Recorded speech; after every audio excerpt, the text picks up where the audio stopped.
YouTube Nation?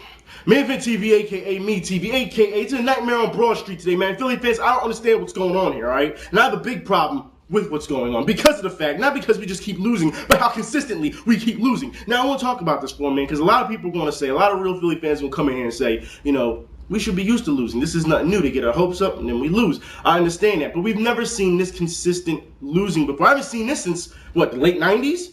Early 2000s, maybe? Understand, people, outsiders, understand this, all right? We need winning in this city due to the fact that it actually changes the mood in this city. That's how passionate these fans are. I can tell you, late 90s, early 2000s was really bad until Iverson and them got to the NBA championship. All right? It was really bad here. This crime was all over the place. People didn't care. I knew people who woke up angry. They just woke up angry for no fucking reason. They just woke up. It was just mad already. Like, it was just ridiculous, all right? And then, when we started winning a little bit, the city started getting better. And before you know it, when we won the World Series in 2008, people started getting nicer to each other. They did. They were nicer to each other. And then, now that we've had this span of high expectations in winning, it's a whole different story now. You have to understand, Flyers got to the Stanley Cup but then lost, but that's fine because the fans, the civilians in general, you have to understand, they were just nicer because good things were happening in the city. All right? Now, if you want to say, well, that should tell you something about, the people who live there, yeah, it should. It should tell you something. That they're losers. Right? And I don't mean it that way, but that's being blunt. All right? Seriously, it's unmerciful truth, all right? If you don't like your life and something like this happens, you're gonna harp on it all the time, all day, every day, and then that's when bad things start to happen. All right, that's the fucking truth. Whether you like it or not, Philly fans, that's the truth. Now I want to talk about this real quick because we saw, oh my God, recap. We saw the Eagles lose to the 49ers, which is, yeah, 49ers fans, please stop messaging me. I don't have a problem with your team. Never said I did. All right, but people from San Francisco, because they think I didn't like the Giants, that all of a sudden I don't like the 49ers. I respect the 49ers history. All right. I remember Joe Montana and Roger Craig and Ronnie Lott and Tom Rathman. I respect that history. I don't have a problem with it.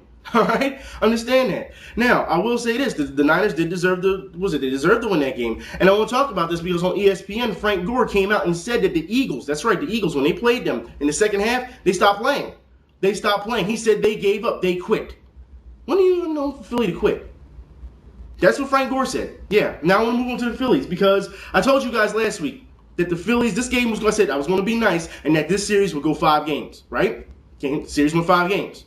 And I said I really felt that the Phillies could win those 2 back-to-back, but I would still be nice about it. And yes, the Phillies had a chance to win Game 3 and Game 4. I was at Game 2 when it happened that Sunday after the Eagles game. And it was pathetic because I told you guys they were trying to, they were calling friends and carrying on to make sure they didn't kill themselves. But I need to talk about this because the crying-ass Cardinals, all right, I'm going to talk about this. And St. Louis fans, no, I don't hate the Cardinals. But certain players on your team are a bunch of bitches. And it's going to start with the manager, and it rolls down, all right? Because we all know the manager in Game 2, for those who did not see Game 2, all right? The manager came out and complained about the strike zone. And all of a sudden, miraculously, the strike zone was changed. Yes, it was changed, all right? And then we had to hear a couple days later, Albert Pujols come out and say he doesn't like the time frame that we have to play games. No, he doesn't like the schedule. And he blamed the Yankees. Yes, everyone wants to blame the Yankees, all right? And I'm going to talk about the Yankees a little bit too, all right? But understand this, all right? He blames the Yankees for having the primetime slot and we didn't. So he's mad about that. And we've seen this before where other people have said this. This is usually Cole Hamels' thing where he complains about the slots, all right?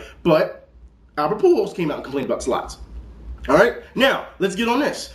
Molina, was it Yadi Molina? Whatever you want to call him. I don't give a, it's like 3 different Molinas out there. So, Molina. Every time he strikes out, he turns to the ump and starts complaining. Every time. And it's ridiculous. All right? It's always a bunch of fucking crybabies. And it just pissed me off so much to lose to the Cardinals because of the fact that I don't like La Russa with his little antics and those certain players. Now, I will say that I deeply respect Carpenter because he pitched a beauty at Game 5. Pitched a beauty. All right. Now, I also want to say Lance Berkman, yes, he is a professional. If anyone watched that Game 2, was it the conference at Game 2 in the interviews? Guys, this guy was so professional. He gave us so much credit. He was saying if they went down 2 games and none, there's no way they would come back, especially against this team. And, I mean, he just gave us so much credit for everything while still trying to say, hey, it was great. All right, it was great for his team. So I respect Lance Berkman. I mean, Berkman still, please cut the mullet off, but it's all good. It's all good, all right? I deeply respect Lance Berkman for what he's done this year, especially in his playoffs against us. Now, I will say this as well. Ryan Theriot, I usually call him the Riot. He played a great game. So I want to give him respect as well. I mean, the guy had, a 4-hit game, and game was a 3 or 4. I mean, seriously. This guy was in, and then they take him out to bring in Matt Holliday, which to me, I understand Matt Holliday, is the guy, and he was supposed to do all these type of things. But when Terrio when he's playing that hot, you don't pull him. You replace somebody else with him, then that's the case. I'm sorry, you just don't. Now, I want to say this because, as we know, going into Game 5, this bothers me, all right? We're going to talk about this, Phillies fans. We're going to talk about the attitude of these teams now. Jimmy Rollins. I don't get it. I really don't get it. Now, understand, the morning of the Game 5, I was on Twitter, I was on my cell phone because I was out. And I was telling fans, and Phillies fans, I said, hey, I don't have a good feeling about this game. I really don't. Now, I don't usually get these type of feelings. It's very rare I get these type of feelings. It's a gut feeling. I didn't do it against the Giants when they beat us last year, so because I felt I was full confident they can win. When I woke up and then, I was doing my, daily activities and I was out, I thought to myself, we have a problem here. It just hit me. And I was like, I don't have a good feeling about this. I'm going with my gut. We are in trouble.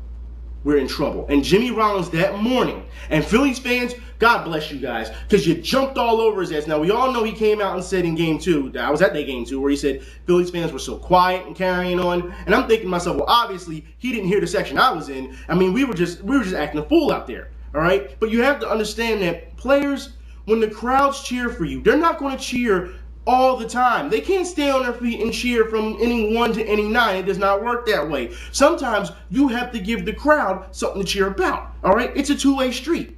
It's give and take. So when we're down, when we're like, oh, what's going on? You have to give us something to cheer about. That's what it is. All right, you just can't blame the fans, Jimmy Rollins. All right, so understand this. And the thing is, the media did try to turn out to more than what it was. And I backed Jimmy. I was like, you know what? Don't listen to the media. Blah blah blah. But you did fuck up. You did fuck up. So in that morning, he comes out and says that, his wife is on TV. Everyone check out his beautiful wife on TV. And he kept spamming. He spammed like 4 or 5 different times. And I'm thinking to myself, shouldn't you be mentally getting ready for the game? Seriously, this is do or die. You should be getting ready for the game. The rest of us is mentally getting prepared. I'm almost at a panic in the morning because I know what's going on. And Philly fans jumped all over him. Why the fuck? We don't care about your wife. Fuck your wife. It's your wife. We understand you love her, but get the fuck out of here. Get ready to play. That's what you should be doing on the morning of a do or die series. You should be hungry. You should be ready. So then the game came, right? Game came.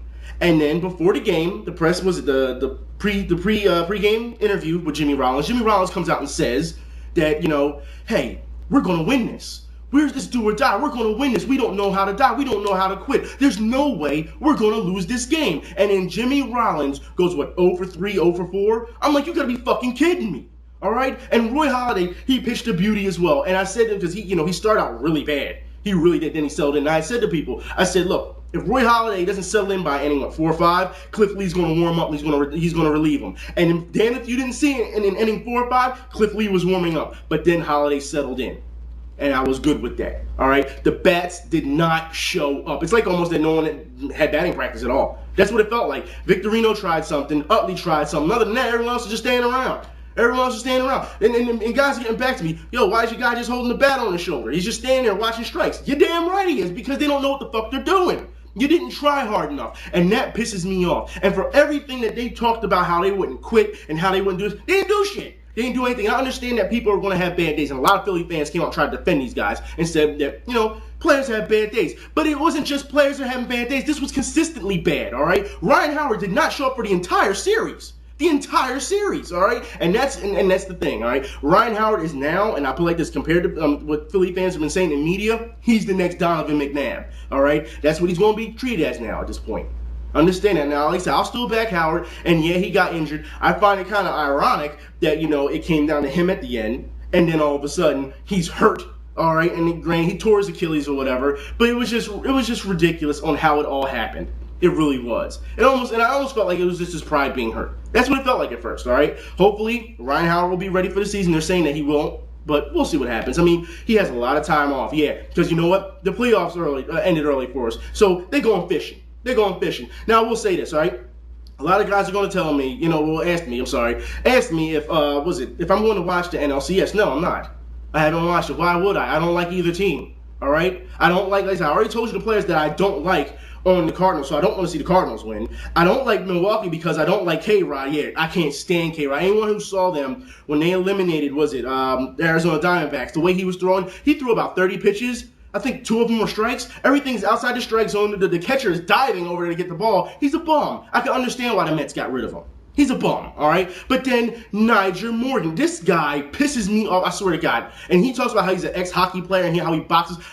Man, this guy needs to be punched in his mouth. Seriously, this guy doesn't know when to stop. And the thing is, the Brewers won before the Phillies game, before the Phillies had started. So I'm thinking to myself, all right, we know the rivalry between the Brewers and the Cardinals. Last time these guys met in the regular season, Nyjer Morgan started some shit with their pitcher, and both benches cleared and carrying on. It's a joke. It's a sideshow. But then after they win, Nyjer Morgan, the people are asking Nyjer Morgan how he feels. And it's F this and F that. And look, I can say this on camera because, hey, it's YouTube. But you were on national TV. You just set us back like 20 years.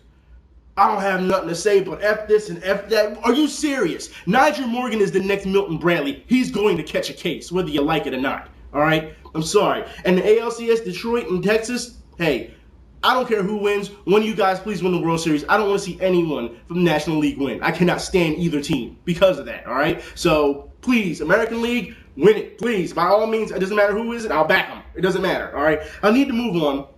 That's right. We're going to talk about football now. Eagles yesterday. You notice I don't have a clipboard. You notice I don't have my little clip thing with me with the writing here because the entire game was a fucking train wreck. It was. They didn't come to play. And this is what I'm talking about, the attitude of these teams, guys. We're going to talk about this. Oh, by the way, after the Phillies were eliminated, Philly fans said, Jimmy Rollins, you better not show up on your Twitter. You better not say anything. Jimmy Rollins didn't tweet anything till Sunday. We were eliminated on what, Friday? Jimmy Rollins didn't say anything until Sunday. He let the storm go away. He let it blow over first before coming back. Vance Worley did say thank you though. So anyways, and I have a problem with that too because he's talking about how they'll just try harder next year and that we thank you for the fans and this. I understand he's trying to be nice, but understand that you didn't have a killer instinct and that's why fans are mad. This is the mentality. I'm going to explain this more with the Eagles as well. Now, Eagles, like I said, the entire game was a train wreck. I did not understand the first half. Vic threw 4 picks, and I think 3 of those 4 picks weren't his problem. It wasn't his fault. The receivers are bobbling the ball. One guy deflected the ball. The schemes made no sense. Offensive schemes, pass. As usual, you should know, Andy Reid. You should know that when you decide to keep trying to do the same thing over and over and you expect different results, you're clinically crazy. There's something wrong with you. It doesn't work. And the defense, we already know about this defense. Juan Castillo, get fired. Seriously, get fired at this point. This is a joke, all right? And like I said, the attitude of these players is ridiculous, all right? Second half comes along. Nothing happens pretty much the second half, all right? The defense finally gets a sack, and the defense starts celebrating. It's like, you do realize that you down X amount of points. You haven't played the entire first half, but you celebrating 1 sack. What the fuck is wrong with you? And speaking of celebrating, wide receiver 10, here we go again. Yes, all right. He catches a touchdown. I'm good with that. He catches a touchdown. He's doing his job, but then starts dancing in the fucking end zone. You're down by 10 fucking points in the 4th quarter. What the hell's wrong with you? All right, but they don't want to hear that. They don't want to hear that. And the problem is with these players, if you understand, if you watch the game afterwards, because I've kind of figured that we weren't going to win this game anyway, all right? Because all that celebrating got on what? Nowhere. They still took a L. And these Eagles fans, they keep talking about, well, look at his stats. It doesn't matter about his stats. It doesn't. Did we get the W? Did we get the win? No, we didn't get the win. So, with that being said, guys, you have to understand that they don't play as a team sport. Everything is looked at as individual superstars. This team has a lot of great talent. However, they don't know how to play as a team. They don't want to play with Vic. They want to play for Vic. They want to watch Vic run all over the damn place. And Trey Thomas, you came out after the game and you said that the offensive line played pretty good. What game are you watching? Seriously, what game are you watching? And this is what pisses me off, all right? Because the press conferences afterwards where the players were interviewed is just ridiculous, all right? First off, Andy Reid. We all know Andy Reid's going to come out and say the same thing every day, all right? Every time they lose, I'm sorry, it's my responsibility, now you guys have the floor. I was really waiting for the reporter. The first question was just going to be like, what the fuck, Andy Reid? That's what I was waiting for. It'd have been hilarious, but of course it didn't happen, all right? But Andy Reid talks about how it's his responsibility. He doesn't care. As usual, gives the same cold interview. He doesn't care. At this point, he doesn't care. It's run of the mill. He doesn't want to hear it. He wants to do things his way. Well, guess what? You had your way for, 10 plus years? It's not working. You have to change this, all right? But that's not what pisses me off, all right? Yes, because the coaching was the problem. But the players, the players is the problem. Cullen Jenkins comes out and says how he played great and this, that, and third. And other Philly fans are like, wow, he's really thinking highly of himself, all right? Michael Vick. Now, look, guys. Anyone's been watching my videos since, for a while back, I'll say, that I backed Michael Vick throughout this whole dog problem and that I predicted that he could play the starting quarterback for this team. He could be the starting quarterback of this team if you give him a chance, and now we know he is. But now he's starting to really disappoint me. And it's not just his play, because he isn't lowering his sights. He's not checking down. He's not looking at things, all right? Understand that. He's doing a lot of pump fakes and not throwing anything. I understand he's trying to fake up the defender, but you should know, anybody who's played on defense, all right, especially from a quarterback standpoint, you can do this all day. If that guy's looking to target you, it doesn't matter what you do. If you try to dance or whatever, it doesn't matter. He's going to try to run straight through you regardless. It doesn't matter, all right? So all those pump fakes, you may get one. Pump fakes are usually in NFL or in any organized football. You can do it in like street football and keep pump faking and people will probably fall for it. But in organized football, when you pump fake, you're trying to get the secondary to bite, not the linemen or the linebackers. Understand that, all right? Those guys are going to come at you regardless. They're going to knock you down regardless, all right? So pump faking doesn't work against linemen, that front line or whatever. It doesn't work, all right? It only freezes a safety or a cornerback every once in a while. That's what pump faking does, to give the receiver a chance to break the route or take off or whatever. That's what happens, all right? That's what pump faking is for. However, you can't do that against a lineman. He's going to eat you up all day. Michael Vick comes out afterwards, right, in a press conference and says, first off, he's laughing with the media. Yeah, we just lost another game, but he's laughing with the media. Already a problem. Already. Now, I want to talk about this because, my God, he comes out and says that it's not the coach's fault.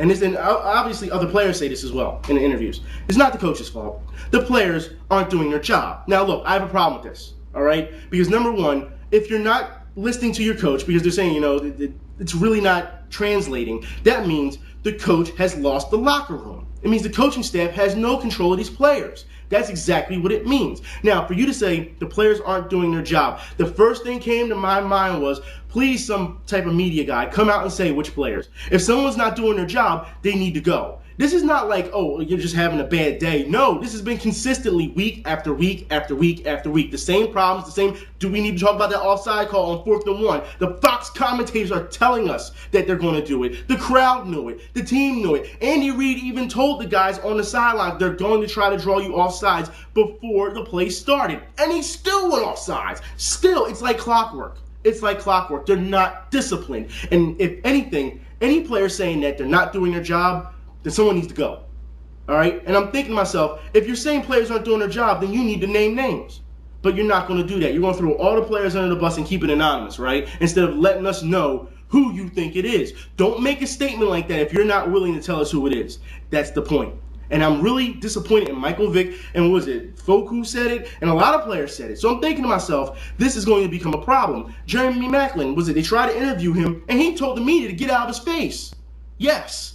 This is going to become a problem. Like I said, this is not Philadelphia football. This is not what the city is about. We know this city is about blue-collar workers who work hard, probably have a beer, and then want to watch and then love sports, all right? These guys, these athletes, they come out here, they think they Hollywood, they're so fucking flashy. This is not what the Eagles are about. This is not what the city is about. If you're going to act flashy, and you're going to act like a fucking showboat or some type of big-time rap artist, get the fuck out. We do not need you. Understand that. And I don't care who backs whoever, all right, on this team. Oh, I like this receiver. I like this one. I don't give a shit. I don't care. If he's not doing his job, then he needs to go. It's that simple. A lot of things need to be changed on this team. This season is over. There's no way. You should know. 1-4. One more loss, and you should know with 5 losses, you will not win the division of the NFC. And there's no way that the Eagles are going to run the table with teams like the Patriots, the Bears. We got the Cowboys twice, the Giants again. You got, I don't know, man. We got the Washington Redskins is coming up next week. We got all these teams that are winning. I understand the Giants haven't been that great, but still, they're winning. They beat us, didn't they? All right, then. Guys, this is not turning out the way it should be. Sorry to tell you, the season is over. As far as I'm concerned, start making moves now. Start making moves now and get it over and done with. Because I understand a lot of people are saying in the media, they're saying, hey, Andy Reid will probably go at the end of the season. That's what they're saying. I say the season's over. If you get one more loss, the season's over. Why not start now? Build now until the draft. Because a lot of people are saying, if we keep this up, we're going to get the first round draft pick at this point. The only team that's worse than us is who? The Colts? Yeah. And then was it the Jets, or they only have one win too? But it's funny because ESPN is saying that the Jets can win their division, but the Eagles can't win their division. I find it kind of funny. Yeah, I find it kind of funny. And also, I'm sitting here talking about New York. I said I would talk about New York, didn't I? About the Phillies and the Yankees. Understand this. I do want to put this out here real quick before I move on. All right, I want to put this out here. Understand, the Yankees got eliminated, right?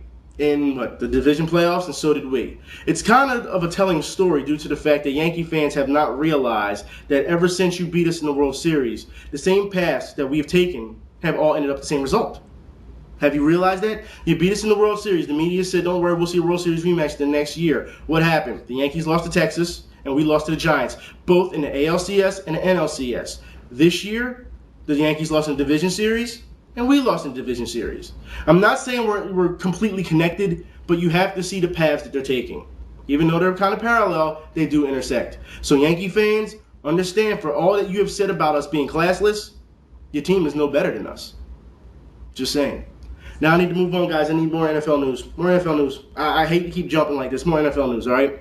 For those who don't know, breaking news, Mario Williams from Texans has torn his pectoral. That's right. He is out for the season. He's done. So Texas defense, you're going to have some problems. North Carolina, please give that boy Cam Newton some help. He can't win games on his own. He almost beat the Saints yesterday. He really almost did. I mean, seriously. The Patriots roll over on the Jets as usual. All right, because after what Darrelle Revis said, was it this week? He wanted them to target him. He was looking for them to target him. Well, you got your wish and you still lost. Just saying. What was with these athletes just talking and talking and talking? Ben Roethlisberger threw for what, 4 or 5 touchdowns? Yeah, looked pretty good. The Lions play the Bears tonight. I'm looking for the Lions to win, to be quite honest. I want to see what Matthew Stafford can do against the Bears defense. And I like the Bears, but seriously, I want to see what the Detroit Lions can do. I want to say congratulations to the Bills, even though they almost gave it up when they beat us. I mean, there's just so many things. The 49ers also rolled over on people. The Vikings destroyed the Cardinals. That's right, McNabb went against Kolb. two quarterbacks. And same results. Kevin Kolb had pretty much the same numbers. 232, interception, whatever. Same numbers he had here in Philly. No different. Even with Larry Fitzgerald out there, no different. Just saying. Against the Vikings, who didn't win a game, no different. I don't get it. But guys, understand, the Tennessee Titans also got beat, which is, I understand it. Matt Hasselbeck, I'm going to talk about this for a minute. Matt Hasselbeck, a lot of guys are saying this guy's rejuvenated. He's playing better than what he ever did. Understand, when you're in a city or in a rut for a long time and you go somewhere different, you're going to prove yourself. So from him coming from Seattle and then all of a sudden thinking, I got a new team, it's a new life, it's a second chance or something, or third chance, to say, or whatever. Yeah, he's going to play hard. He's going to, all right? But he still didn't get the job done. He just didn't. Anyways, guys, I want to move on to NBA news for those who don't know. All right? The NBA today, apparently, is the last meeting. I haven't seen any news on it yet. Is the last meeting. Because apparently, David Stern has said if nothing comes through today, that they are going to go through with this lockout. Now, there's been no reports yet. We'll see what happens, all right? But players are suffering right now. And like I said, even though the lockout is there, only the superstars are going to make do on this. If you don't know what I'm talking about, Delonte West, that's right, has decided that he needs a real job because he can't pay for anything else. That's right. We even got the fool's application right here. Reports are that he's working at a furniture company right now. Yeah, furniture company. It goes to show you what NBA players do with their money, that they have to fall back in doing this.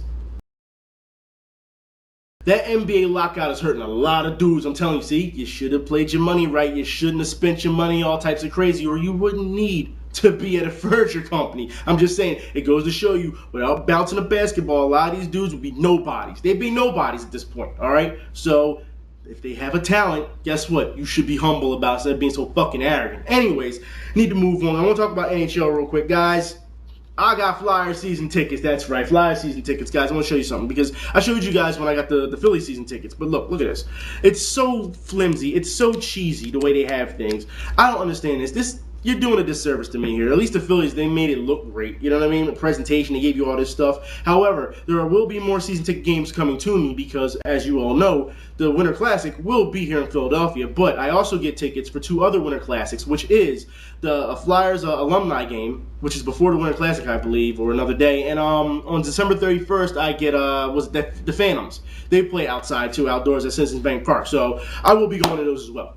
All right, but the Flyers are undefeated right now, 2-0. 2-0, I know. Let us have it. Please let us have it, people. All right. That's all we got right now. I mean, Union are in first place, but let us just have that because the other teams ain't doing nothing. So, anyways, NHL, for those who saw, the Flyers played the Devils to get 2-0. Rizgalov has a shutout. And I'm okay with that, all right? He didn't take that many shots on goals, like, 20, 22 shots on goal. Defense pretty much stepped in and took care of that. Wayne Simmons, I keep telling you guys when I was doing the preseason, when I went to those games, I told you, Wayne Simmons scores off power plays. And what did he do? He scored off the power play again. That's what he does. That's what he does, and I don't have a problem with that. I'm good with that. But understand, guys, this team still isn't to where it needs to be. Sven apparently was sent down to the Phantoms because of some roster moves. Understand that he will be brought back up eventually, all right? Couturier, he's okay right now. We'll see what happens in the future. These guys can pass the puck to each other. They make things look really pretty, but I need to see some more scoring. Understand, guys, that we have sacrificed 45% of our scoring. 45%, as the media said, equals up to 102 goals. I don't know where we're going to make that up at, but we need to do something. These guys, like I said, these guys defensively look tough, but offensively, they're not that great. And I'm telling you now, since the season has started, if you cannot, Flyers, if you do not beat last season's record, all those sacrifices that you did, it means nothing. It means nothing. You have to at least beat that record, all right? That record was so badass. And the Boston Bruins, I got to talk about this, guys. The Boston Bruins. The Boston Bruins, we played them in the first game in Boston, guys. Their fans, pathetic. Absolutely pathetic. They booed the Boston Bruins while they were putting up the Stanley Cup banner. How do you do that? How do you do that? You won the Stanley Cup and you're booing the Boston Bruins. You're booing your team who just won. It makes no sense, Boston. All right, but I understand why you were booing, because we proceeded to kick that ass. All right, that's what we did. You lost to a new Flyers team that really doesn't have that much chemistry, all right, that doesn't have that much offense, and you still lost. The Bruins are a joke. They're a joke. They are, all right? And like I said, you got lucky last year. This is all rivalry talking. You got lucky last year. It won't happen again. I guarantee you, all right? Also on Saturday, I want to talk about the Devils, all right? Because the Devils suck. That's right. That guy was a Kovalchuk? Yeah, a bum. There's no way that you can start this game. First period, puck drops, and 10 seconds later, you'll get a penalty. What the hell? It makes no sense. But we beat the Devils. We beat the Bruins. And the way I see things, we're going to proceed to beat a lot of guys. All right? Now, like I said, Rizgalov still isn't to where he needs to be. And this is not just me talking. This is the media talking as well, because they need him to play sharper. All right? There's a couple times he almost got scored on, all right, because he wasn't paying attention. All right? But he'll get there. I'm not worried about that. Right now, Bob is still in rare form. I'm looking forward to see what Bob can do in the regular season. Like I said, the line shifts, they're breaking up Hartnell and they're breaking up Briere on the same line. They won't be together this year. They won't, or as far as I'm hearing, they won't. All right. Also, Blair Betts, I believe it was let go. He was waived. Yes, he was waived, but now he's back. Apparently, they waived him, and Montreal was going to pick him up, but they found some type of injury that concerned them, so now the Flyers have to keep him. Also, in other news, Rangers fans, I'm telling you now. Remember I said that I heard that Sean Avery may be placed on waivers? Well, yeah, he's gone from the Rangers now. I'll just let you know. Anyways, guys, I believe that's all the news I have for you. I'll talk to y'all later. Y'all be safe. And yeah, I am very disappointed in my teams, but everything I told you should be one thing. It should be just one thing in general. That athletes, especially when it comes to the Phillies, when it comes to the Eagles or whoever, athletes have a different mentality than they do the fans. Fans want blood. It's kill or be killed all day. The athletes, they're just like, it's just another game. Sorry, but when you're losing, Eagles, when you're down, when you're 1-4, you shouldn't be laughing. You shouldn't be celebrating. You shouldn't be doing anything but trying to get better. That's how I see things. And it seems like nobody cares. Told y'all before, they're not listening to Vic. Said he was going to take control. They're not listening to Vic. Like I said, they want to sit around watching. They're treating him like McNabb. Remember McNabb did that a couple times, back in the day, where the players would just watch McNabb do his thing. And they wouldn't do anything else. Well, they're doing the same thing with Vic now. They just want to watch him run and do whatever. No one's listening to Vic during the audible. Nobody's, and I told you before, I reported no one was listening to Kafka. They talking about Vince Young starting next week. I don't see it. Even if he gets in, no one's going to listen to his ass either. These players are unreachable. It's time to make some moves. It really is. I don't care how talented they are. If they're not going to play as a team, they don't deserve to be here. This is about a franchise. This is about a city. Fuck an individual player. Fuck them. Anyways, guys, I'll talk to you later. Y'all be safe. I'm out.